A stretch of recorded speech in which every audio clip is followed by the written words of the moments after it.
Hi there, Joke here with my projects with the Spellbinders July 2023 large die kit.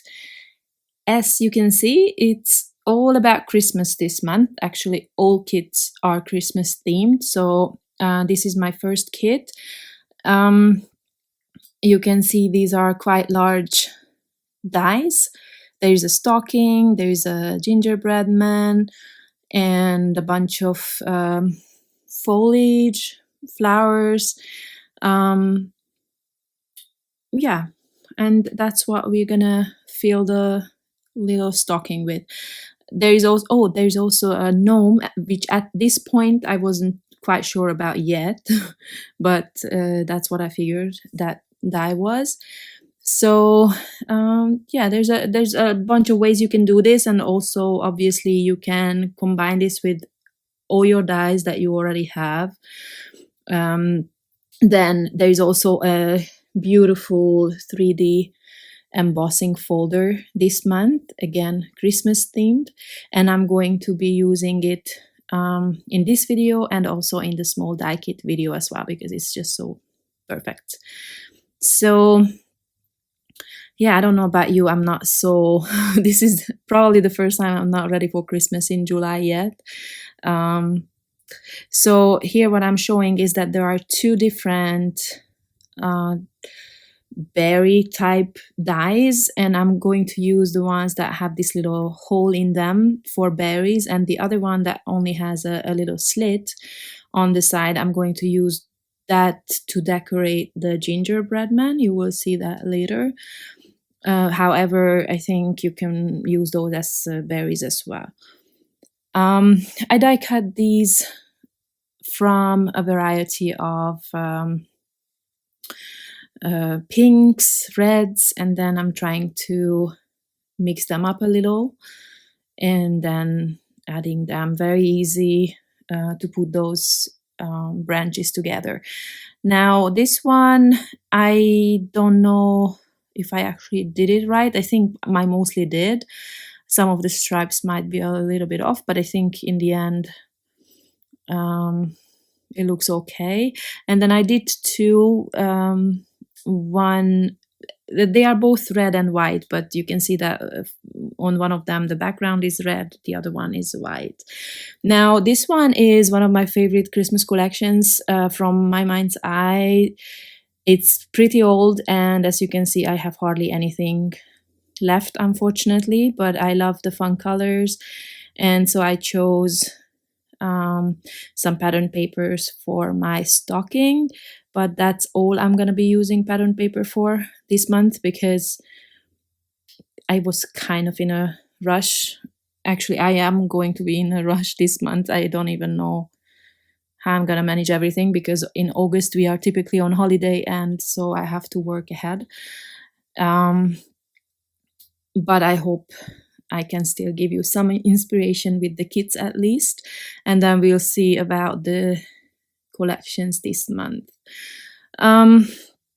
So stockings, as you can see, I'm adding some foam tape so that I can tuck everything behind the stocking that I'm planning.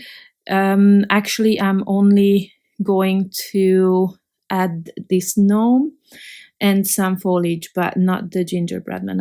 I saved that for the second card, just so that I wanted to do actually a few different stockings, but then again I did not have time.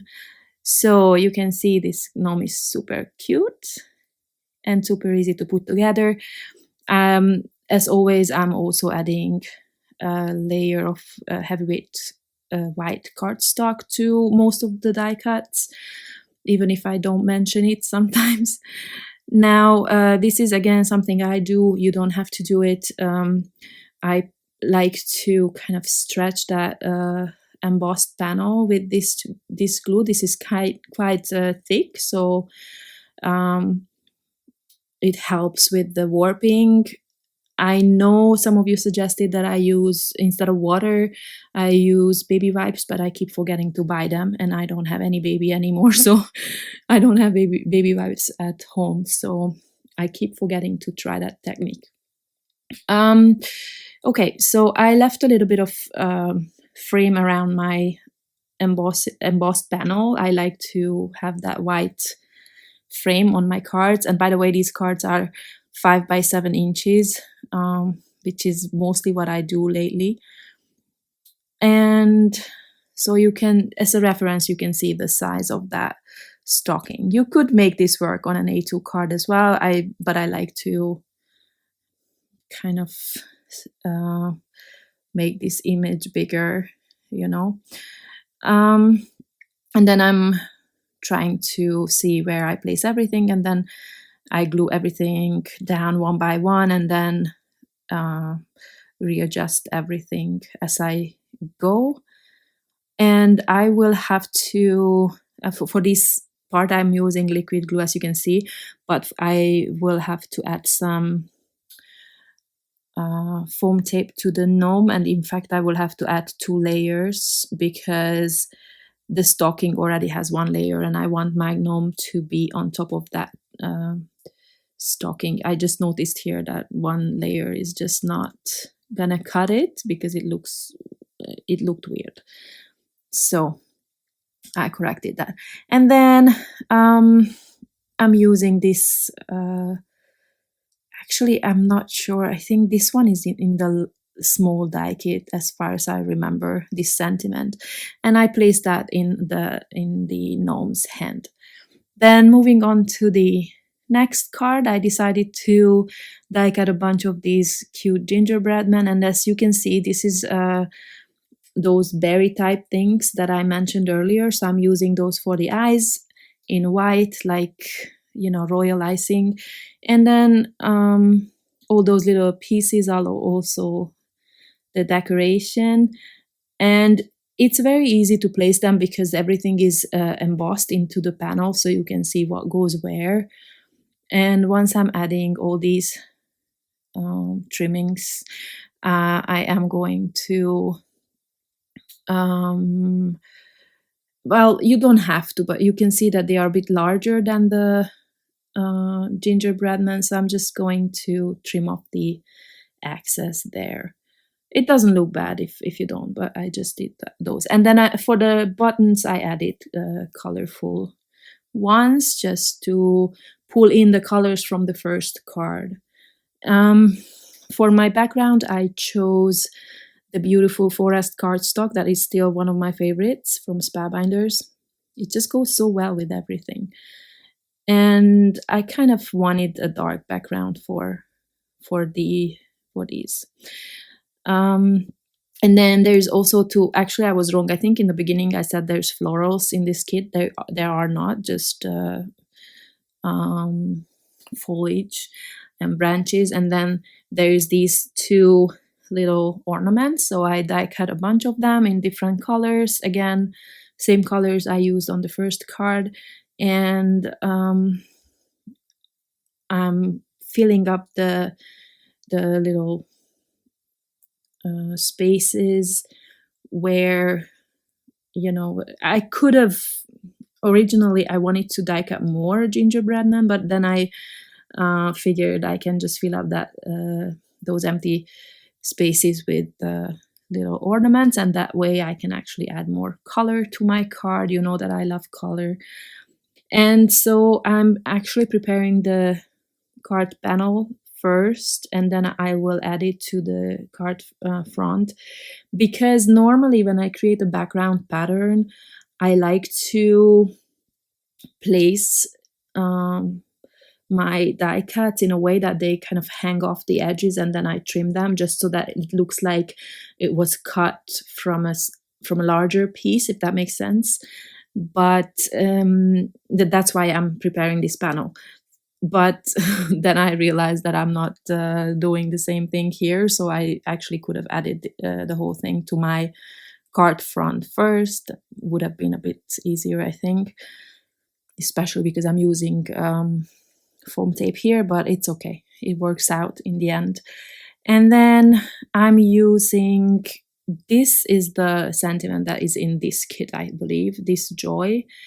And the other one that I used on the first card should be in the small die kit. I could have, in retrospect, I could have used some foam tape on the little ornaments as well. Maybe like a thicker foam tape than I'm using on the gingerbread man. But for that, I would normally die cut the ornaments one more time to add the, so that they are a bit more sturdy. And I wasn't in the mood. I guess I was a bit lazy. So I ended up using liquid glue on them. And then here's what I did. I just added a very thin foam tape, a double-sided adhesive to this.